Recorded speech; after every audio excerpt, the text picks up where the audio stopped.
Welcome to the Fixed Ops Roundtable. I'm Sarah Vantine here with Ted Ings, and today we have a very exciting segment for you all. We have the Parts Excellence Award winners from Revolution Parts. Ted, I have such an incredible feeling about all that we're going to discuss today at this panel. Sarah, you're absolutely right. Revolution Parts once a year gets together the best of the best for these Parts Excellence Awards. I want to go ahead and call out the panel who are with us here today. We have Adam Ahrens and Mark Perryman from the Patriot Automotive Group, Patriot Subaru, North Attleboro, Massachusetts. Full disclosure, I am a customer of Patriot Subaru, and Mark and Adam, my daughter, loves her Subaru. Thank you very much for the great service and all in the ownership experience. Want to also welcome today Gerardo Ayala, who is with Longo Lexus as well, who's joining us. Anthony Bluebello is with us. He is with BMW of Westchester.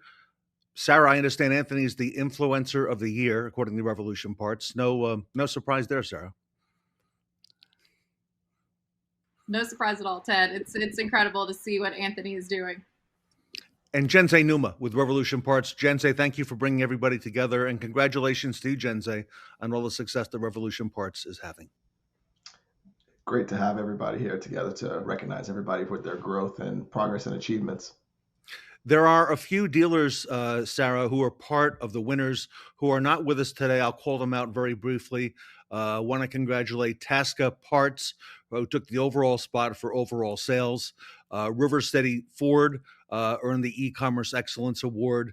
Dick Huvares, Chrysler Dodge Jeep Ram, Rookie of the Year Award. Hiller Ford as the top Amazon seller, and Van Chevrolet as the title of top eBay seller. So congratulations to all the winners.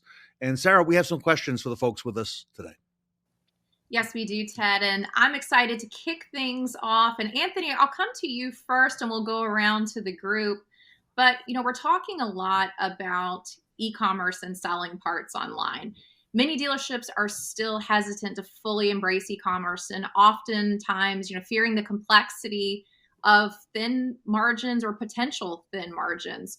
Looking back, what were the biggest misconceptions that you had before starting, and what turned out to be the most surprising or rewarding part about selling parts online? I think we can all agree pricing is kind of number one, right? It's what keeps the grease on the wheels and what keeps everything moving. Pricing was definitely our biggest concern. But what I can tell you is as we've evolved, we've learned, we've grown, we've had some growing pains. Pricing isn't the biggest issue now. Right now, my issue is personnel, turnaround time, winter weather closures, that we don't know about that happens on a Thursday that rolls into a Monday. Customers are expecting updates, and, we strive to stick to that customer satisfaction. So if you go past 2-3 days, you got people looking for stuff. So I think my biggest hurdle right now is really just trying to keep those timelines, with weather and, you do have some people in and out. So it's just trying to keep that. But pricing, I think, was definitely our biggest hinder. We definitely were concerned, definitely worried. And you definitely start out sometimes a little bit more aggressive. At least we did. And then we found a lot better structure. But yeah, pricing was definitely our biggest thing that I think we tried to overcome. Mark and Adam with Patriot, I'd love to hear your perspective. And Mark, I'll come to you first. What has turned out to be the most surprising or rewarding part of selling parts online? Well, online part sales have, certainly grown and become more competitive, which is something we haven't seen in a few years, in the timeline that we've been doing it. I think being available for the customers and answering questions in a timely manner to provide information is key. All of our staff is trained in how to deal and handle with the online orders. So it's not like we're taking one person that is only answering to those people that are doing the inquiring.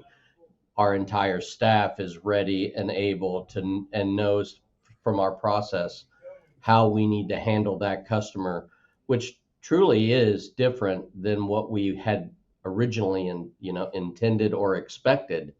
So there was the growing pains, but if you can get them into your system and you sell them apart, and you communicate, to Anthony's point, in such a manner, these folks will continue to come back because you've built trust. And so for us, it is constant communication with the consumer. And I have to say that um, one of the most surprising and rewarding things for us is the relationships that we've developed all around the country. It wasn't something that we thought or expected, but just like you have a regular customer in the store, these people, you've created these regular customers now across the country because you've given them a good experience on your site, and they become repeat customers, as we would expect, customers that live in our market. And to follow on what Mark and Anthony are both saying, the customer is a one of one. They are focused on themselves, and they're used to an Amazon experience where there's communication if there's a hesitation or delay. First, that number one, you got the order. Number two, that it's going to go out and when it's expected out. And then you need to do a daily update. I think, though, when I go back to the question, it didn't happen fast. This takes some real investment in time, in a business plan, and how to execute that business plan. Because at times you might say, well, I'm just going to have one person dedicated to that. And that will work at the beginning. But then when it becomes a real business, it's not somebody sitting at home in their basement doing this. For us, we have multiple Subaru stores, and we're not doing online sales from all of them. We're doing it from one of them because the customer doesn't care what zip code it comes from. So that was one of the decisions that we made. And this is not an advertorial for Revolution, but you need a partner to do this. You can't do the marketing on your own. You can't know everything at the beginning. And as you realize, the more you get from them, the more that you need them to make sure that your customers, the customers, are seeing what it is that you're offering. And having their guidance is critical for all of us. We all are running other parts of a business. And to have an expert on the other side of this, to not to yell and scream at you, just to tell you this is what you need to do if this is what you want to get, has been a big thing for us. So those are the three things that I would say: is it takes longer than you think. You need a partner, and remember, the customers are one of one, expecting an Amazon experience. Gerardo, I'll come to you next with what have you seen in the past few years, and what turned out to be the most surprising or rewarding part of selling parts online? Sure, sure. So I'm coming from the Longo Toyota store, which is, that's when I got into the e-commerce world. And getting into it, most people had the misconception of low margins and it's going to be a lot of work, and we don't want to do the work for the low margins. But what happens nowadays is kind of like what Adam and Anthony were talking about. They are expecting an Amazon experience. Your clientele has changed. So most of the DIYers are going onto YouTube. They're looking at what they need to do in order to repair their vehicles. And if you have a moniker of, do it yourself, and you can go through and just kind of figure out what you need to fix your part and do the research, and people are out there telling you, hey, get this part, then the next step is they're going to go in and find the easiest way to get that part, which is going to be the Amazon experience. So now you're competing with do-it-yourselfers who are being shown online how to repair their vehicles. Now they're looking for the fast turnaround with the explanations, with the information, and our job is to fill that niche, right? So what we need to do is provide the daily, updates on what they need, what's going on with your order, and overpromise and, or actually underpromise, overdeliver, right? So, hey, it's going to take me 3 days to get it to you. I'm going to get that part to you, no worries. And then if there is an issue with the order along the way, provide someone that they can speak to so that we can go ahead and get them the resolution that they're looking for. And ultimately, the best sort of I guess experience for us is getting that part to them much faster than they anticipated, having an OEM product arrive at their door, properly packaged with, and meeting their needs. Jen, say all of these gentlemen on our panel today are Parts Excellence Award winners. And I imagine, from Revolution Parts, from your perspective, there's a lot of surprising things that you've learned along the way in helping these dealers, be successful and then ultimately winning this prestigious award. So could you share with us a little bit, as a collective with Revolution Parts, what are you seeing the results to be for the most surprising or rewarding part of being with Revolution Parts? Yeah. Well, first off, I want to point out everybody did such a good job sharing, and I understand why these are the Parts Excellence Award winners in general senses, because e-commerce is a mindset, right? And even though I work at Revolution, right, and I represent Revolution, I actually built multiple e-commerce parts departments as a customer of Revolution for 13 years, for 8 years first, and I was in parts for 13 years. So being on this side of things and hearing how these guys on here are speaking explains to me why they're developing what they have. But I will say, one of the I want to answer real quick the dealership hesitant question and the challenge misconceptions part first, because um, I see it on both sides. I see it being in Revolution, and I also saw it when I was not, when I was actually a customer of Revolution. And one of those, that point is change and being afraid of change, right? A dealership typically is set in their ways and their habits of how they do things. And when you got a process, especially in the parts department, especially in the parts department, right? There's habits, you do a certain thing a new way. And when you introduce something new, it's like everybody's like, it's like a cow looking at a new gate. Like, what is that? But here's the thing: I think we all realize what's surprising and rewarding is I think everyone knows they need to change, and I think everybody knows they need to adapt to the way that customers are nowadays. And I think since COVID, everybody's is actually after convenience now more than anything, and our customers want things shipped straight to them. Like the Amazon experience, as we were mentioning, our customers actually sometimes will spend more money just to not have to leave their house. So if you don't adapt to the way that the world is and actually how the customer is, then it actually can affect the business. So what's surprising really is how Revolution was already in that lane before that mentality was even out.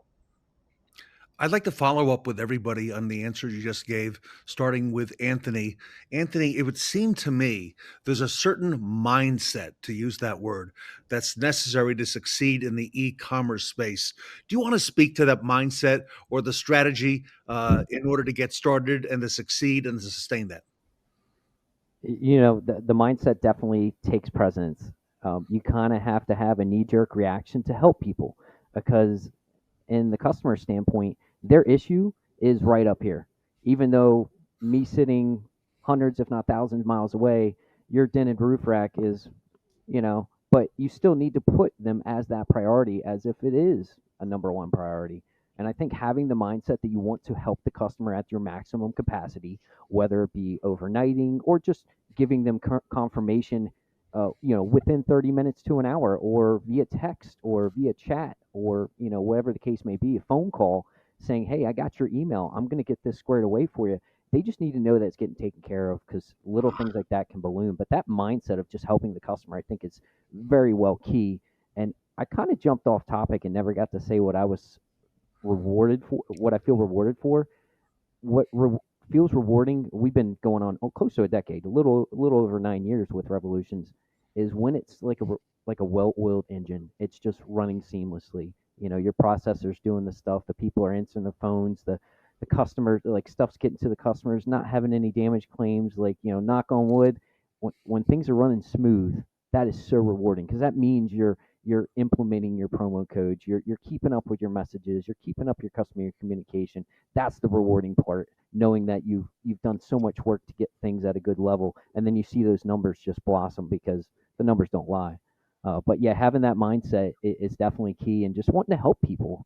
Empathy is huge, and a lot of times when you have internet sales, there's no empathy because it's a disconnect. You don't have that person, that voice, somebody that you're looking directly in their eye and telling them, "Yeah, sorry, I can't help you." Empathy is definitely something that you have to have a mindset for, and you got to be willing to help. And you got to find the right people for that. So that's definitely a tough one. But I'm fortunate. I have a good crew, and I'm not going to complain. Mark and Adam, I want to come back to that mindset with both of you. It was only maybe 25 years ago on the sales side of the business, we would refer to customers who came online as Remember, internet customers, okay? And now we see this big transformation happening in the parts department as well. Mark and Adam, speak to that mindset if you don't mind. Well, for me, in the very beginning, there were a tremendous amount of questions because it to your point, Ted, that this was a whole new realm. And so for us, some of the big concerns were, how are we going to communicate with this customer and be effective? The other thing was, we knew that there'd be challenges in terms of shipping and shipping costs and quotes, because we know that in the parts department, they come in so many different shapes and sizes. And so for us, we were really trying to Adam's point, we started slow because we knew, more importantly than anything, that the end user and how they perceived that entire transaction was going to dictate how we set our processes and systems in place for a completely different, I consider it another revenue source within our business. And so we needed to make sure that we started the right way, created the processes that we needed to make sure that we were streamlined, communicating with the customer via chat, via anytime the phone call coming in, not going through a recording system. They actually got a live person. And so those were the things that really affected us in the very beginning. But once we got through the rocky road, if you will, and really got dialed in, is when we ramped up. And then it was more an issue of inside training of what we'd experienced in the pitfalls that we had run into. So once we got everybody kind of dialed in, it's frustrating that we didn't do this a whole lot earlier.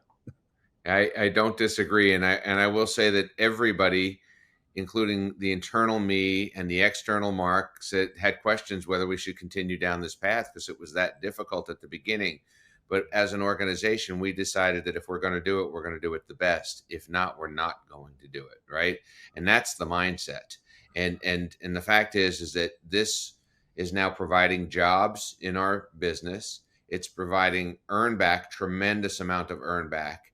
But I will tell you this: if you don't have a policy and a customer friendly policy on returns, it will shut this thing down because your return rate will be through the roof at the beginning, because you're only going to deal with some of these people that are not allowed to buy from other people. They return so much. And that's it sounds like a joke, but that's really the truth.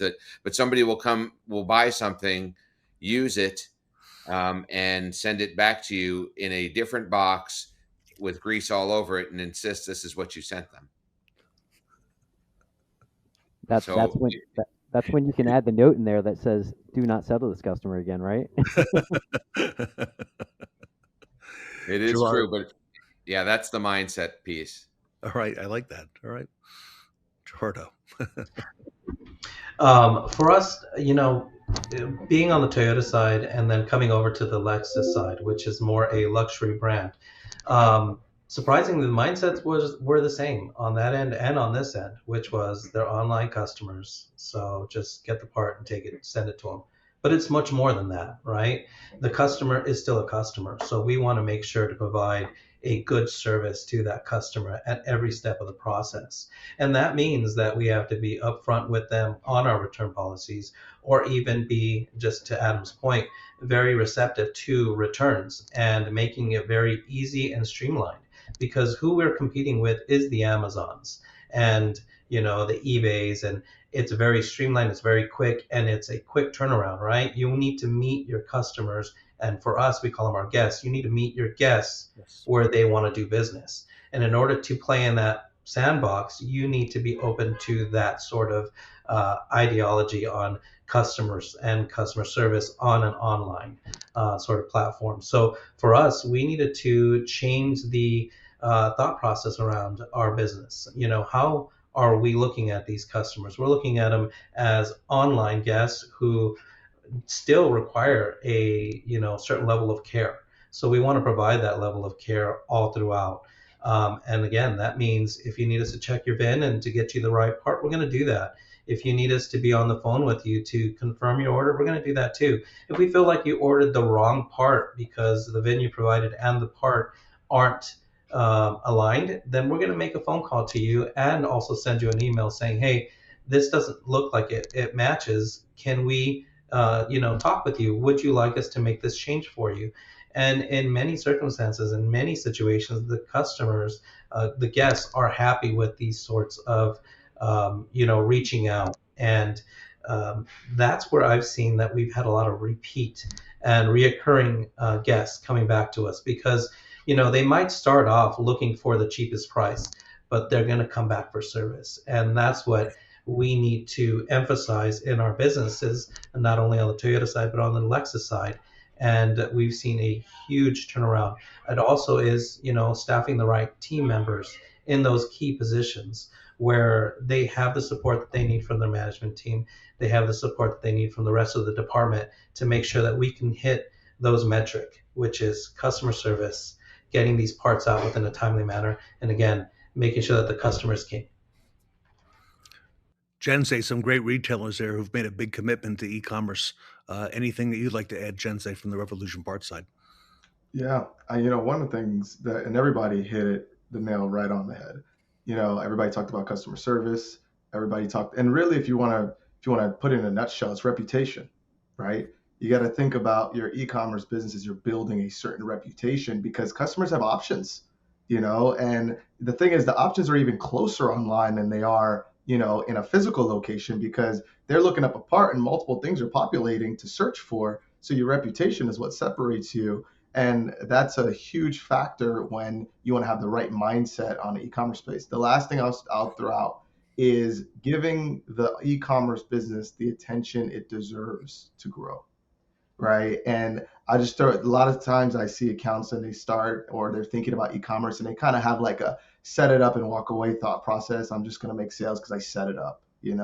And there's actually, and you don't have to give all your attention, right? Because everybody in a department, there's a lot of things going on until it grows it grows its own legs, but it does need some attention, right? For it to develop. And whenever, accounts start, the mindset really is, hey, treat this as a mindset as this is going to be big. You start small, but you have in your mind is going to be big. And I feel like because you have that expectation, it usually does. So. Well, Ted, I have one final question, and this is a lightning round question for our group. And so I know I'm putting a little pressure on you to have, maybe 30 seconds tops, a response to this. But, a lot of dealerships today, they're relying more on fixed operations for profitability. We're seeing parts e-commerce becoming a bigger piece of the puzzle in the dealership profitability. And so I want to ask advice from each of you today. What advice would you give to dealerships that want to stay ahead of the curve? And Anthony, I'll start it with you. Well, I'll keep it short and sweet. You have to spend money to make money. Add the Insta chat. There's even managed services that Revolution Parts offers. I mean, there's all types of services that you can add on that will assist you and help you grow. Mark, your thoughts? Oh, that's a good one. Listen, I think that the space is going to continue to get competitive. If you want to succeed, you have to develop and maintain your online reputation, as Jensei said. That is our biggest focus. We are so dialed in. We understand Google rules the world. So when somebody can look at our website and see we have over 4,000 Google reviews at a 4.9 rating versus most of the dealers in, 4.7 or 6 or whatever theirs is, we recognize that is a huge factor in how we will be able to play in this, what I believe will be a very, very competitive mindset or a competitive part of dealers starting to, hey, I need to jump in on this, and I see that AI will probably become part of that. It already has to some extent in terms of the interaction with the consumer. But what we want to make sure is as the AI develops and gets better at what it does, that we don't miss our opportunity to interact with that consumer and give them the best experience, because we know our reputation has already set that stage because we've worked so hard on that part. So I would say fixed operations is the backbone of where we are going in this industry. You have to be diligent and good at what you do there. But most importantly, I can't say it any better than Jinsei did, that it is all about the reputation that you have created and give to the consumer moving forward. Adam, And lightning round, what advice would you tell to dealerships to stay ahead of the curve? find a third party partner, visit somebody who's doing this well. Those are the two things I think you have to do, because your parts manager is going to be so resistant to it because it's more work for them. They're going to be so resistant to it because they're going to say, you're going to cannibalize my local margin. This is somebody I would have made more money on if I could, when I was selling it to them before. And there's a lot of that, and we can kind of walk you through that. But if you don't want to go through all of the pain, partner with somebody and then go visit somebody. It doesn't have to be in the same brand, but get your parts manager to leave the dealership and understand that there's an opportunity to grow their business besides traditional wholesale, besides the shop, and besides the counter that's almost non-existent now.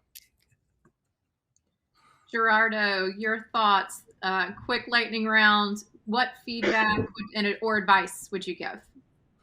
Sure. I mean, when you talk about future trends, I think one of the things that we have to talk about is the fact that, electric vehicles are now coming in. So we're seeing a lot less of our customers coming in with the traditional engines. So some of these vehicles that we are currently servicing, we're seeing far less of them coming into our service drives, right? And these vehicles are going to start to age. And as they age, people are going to start looking for parts. Where are they going to go? The internet. So if you're not there and that's where your future guests are going and you're not selling on there, then you're going to see that your ability to sell to these customers, guests in, states that you wouldn't sell to anyways, are going to be buying from your competitors. So in terms of what you want to do to stay on ahead of the curve, it's really just getting on online and selling your parts to people that you would not be able to sell to in the future. And again, looking at what you can sell now and what your potential to sell in the future, you're going to try and get it from wherever you can. And sadly, that's going to be online for those of you who are reluctant to get on there. And for those of us who are on there, thankfully it's online because we'll continue to sell. Jensei, final thoughts, and how does a dealership really start to take action? Well, everybody's saying it. I mean, you guys, everybody here hit the nail on the head again. I think it's really important. I'm not trying to be modest because I work at Revolution, but you need a third party provider to assist you to load your inventory, to make a website, to help with marketing, to create exposure. You need, like, almost every other section of a dealership has some third party they're doing something with, whether it's with their order processing, like a CDK or a Reynolds or whatever. Like, everybody's got a DMS, everybody. So why wouldn't we have the same mindset with e-commerce? You know what I mean? It's the same thing. Last closing thoughts I'll throw out, which I think is really important, is, as the world keeps changing and as everybody gets more comfortable with online purchasing, you can't only focus on your local market to make money, because your local market has seasons and e-commerce doesn't. I've been a proponent to where if you're online, the season is how good you are. You know what I mean? And also, online never shuts off. So I'll open 24 hours a day, and nobody's going to work at a dealership for 24 hours a day to make the money come in the parts department, but internet does. So Very well said. What a great panel, Sarah, and a lot of great feedback. I want to thank everybody here with us today, the Parts Excellence Award winners, Adam Aarons and Mark Perryman from Patriot Subaru of North Attleboro, top seller by brand, Gerardo Ayala from Longo, Lexus, top seller by brand as well, Anthony Bluebello, BMW of Westchester, Influencer of the Year, Jensei Numa from Revolution Parts. For more information, everybody, on getting involved with e-commerce, please visit revolutionparts.com, revolutionparts.com, the leader in the industry. On behalf of Sarah Van Tyne, I want to thank everybody for being with us here today. Great job, everybody. And thanks for all you do. And here's to a very successful 2025.